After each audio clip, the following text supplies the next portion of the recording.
Hey, Simo, it's kind of a spooky night tonight. It is. Maybe we should talk a little bit about, some serial killers, some kind of like crime, drama, murder mystery kind of stuff. I don't think anyone should be killing anyone over Lucky Charms. Tell you what. But like seriously, you hear a lot about serial killers in Western media. It's a very popular thing, right? People love to talk about, the Ted Bundys and the Jeffrey Dahmers and stuff, but you never really hear about Chinese serial killers. Yeah, that's actually true. Did you notice, I have a little factoid, by the way. Yep. Did you notice that huge audience for those like serial killer type TV shows and stuff are actually women? Yeah, that's weird. I mean, I enjoy watching that kind of stuff, but who knows? No, not at all. Okay. But, here's the thing though. I remember quite distinctly hearing about this one particular serial killer, and I think he was called something along the lines of the Red Dress Slasher Killer. Red Dress Killer. Yeah, I know all about that. That's actually a really famous one in China. Yeah, well, I mean, how about we tell our audience about it? Because I bet you that nobody watching this video has ever heard of this guy. If you're anything like us, you're going to want to run a VPN. What's a VPN? Well, a VPN is a secure tunnel that makes sure that nobody can see what you're doing on the internet. That's important for literally everything you do, because you put in your passwords, you put in your credit card number, you put in your address, you put in all your information on the internet, and you probably don't want people sniffing around to see what you're doing.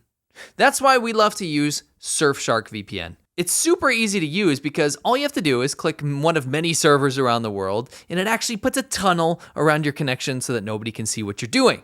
One subscription to Surfshark allows you to install and run it on unlimited number of devices at the same time, and that's something I absolutely love about it. There's no logs, which means that when you're running the VPN, they're not keeping any of your data. Your data just goes away, and that's fantastic. You can use it to unlock different content around the world. So for example, if YouTube is blocking something in your country or is not playing a certain show, you can hop to a different country and then play that show because the internet's going to think you're actually there. Don't forget to go to surfshark.deals/ADVChina. Not only are you going to get a massive discount off of a 2-year plan, but you're also going to get 3 extra months for free. That's 83% off the 2-year plan. If you don't want it in the end, you got a 30-day money-back guarantee, which gives you tons of time to try it out to see if you want it. Again, go to surfshark.deals/ADVChina and use the code ADVChina to get that 83% off a 2-year plan and 3 extra months for free. Thanks. Well, that's not necessarily true. What? I mean, seriously. I think it was covered, kind of to a certain extent back in the day. But anyway, this happened in 1999. Okay, turn of the millennium. Yes. That's where were you? That's one of my favorite time periods. Well, I mean, where were you on the eve of New Year's on 1999? I was on the eve of turning to 99 or turning to 2000.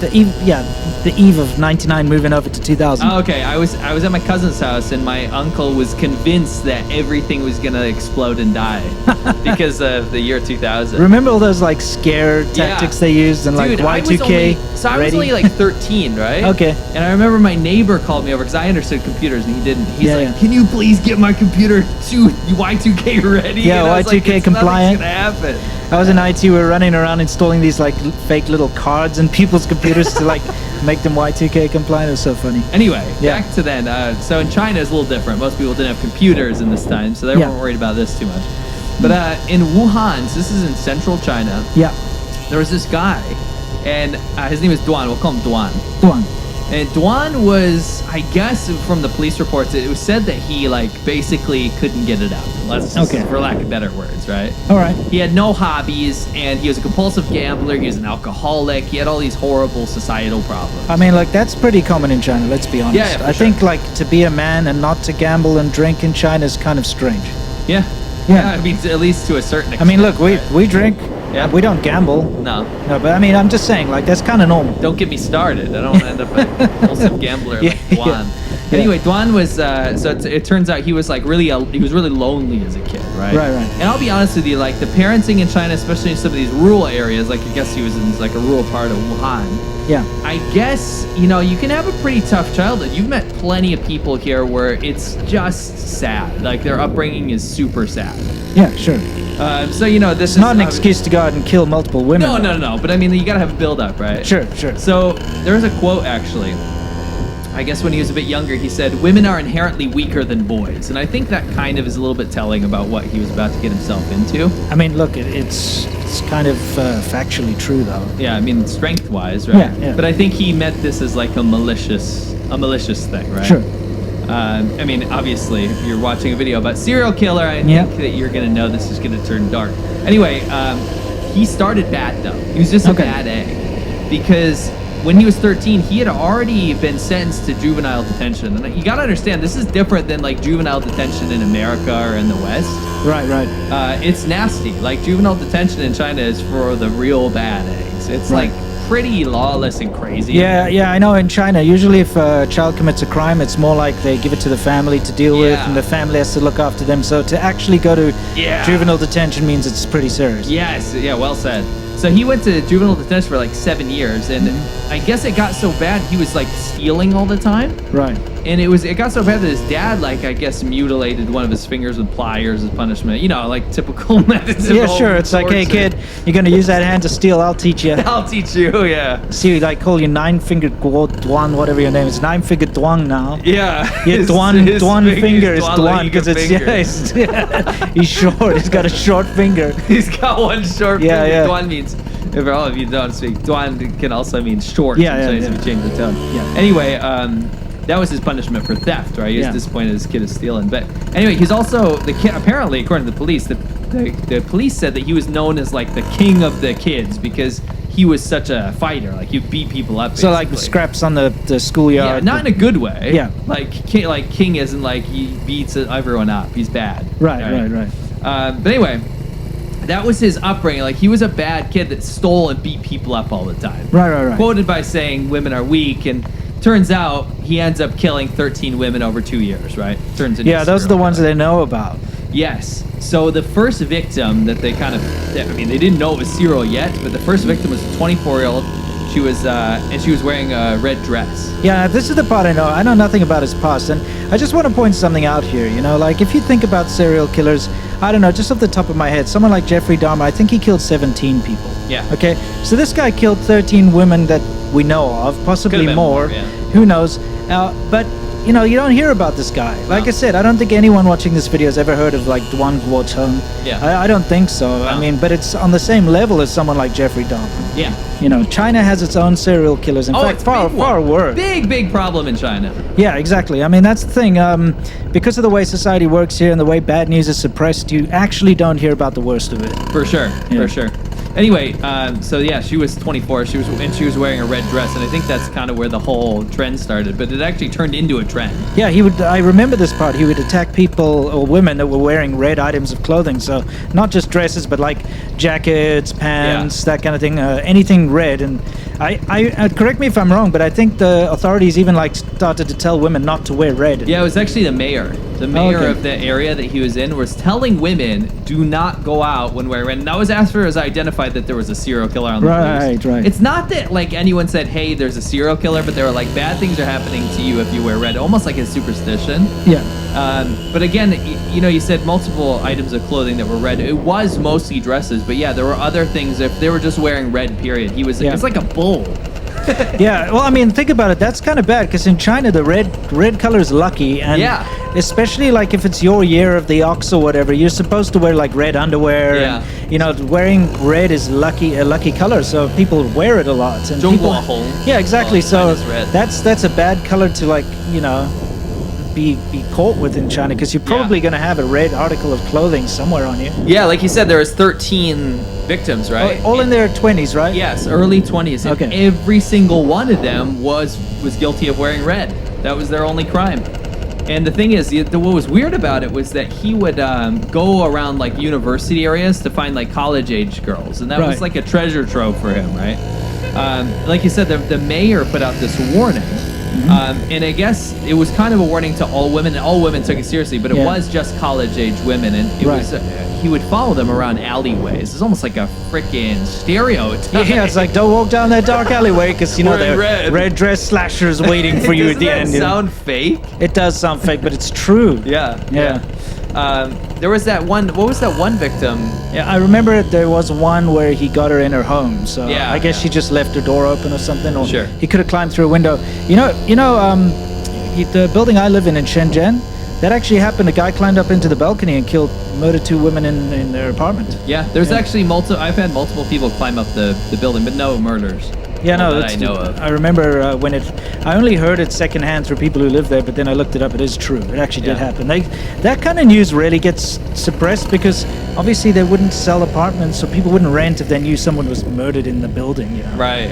Anyway, actually, believe it or not, though, this happened in '99. I don't see a whole lot of these types of articles coming out so much anymore. No, I mean, like we know, they suppress this kind of news because, hey, you know, just like in the Soviet Union, you're not supposed to have serial killers, so when you have them, it's like, you know what I mean? That's a good point.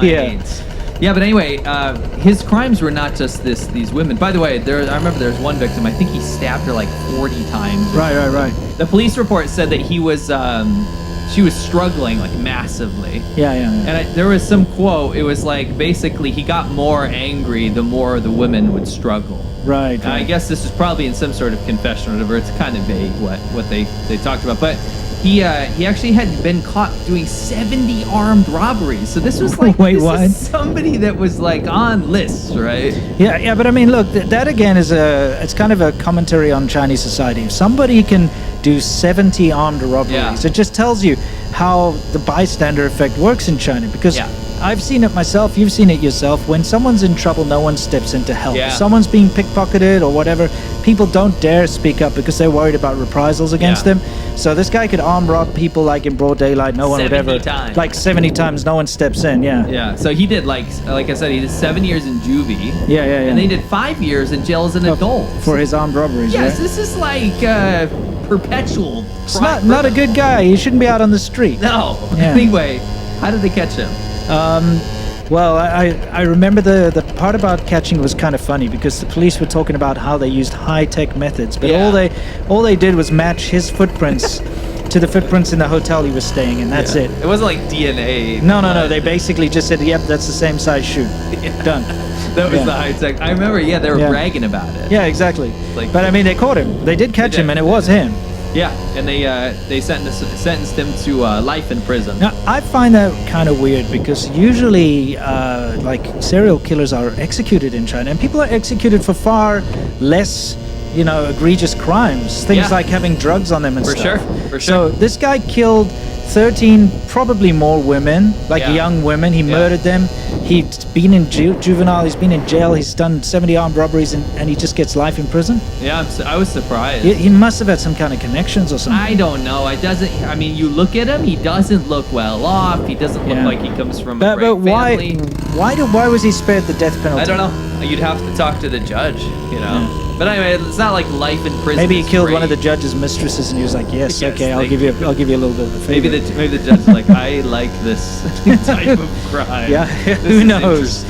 Yeah, it's kind of bizarre, but yeah, that's at least one of many Chinese serial killers. One interesting point is that when you look this kind of stuff up, and this is a funny little detail, is you find articles about these that are from when it happened, 99, 2000, 2001.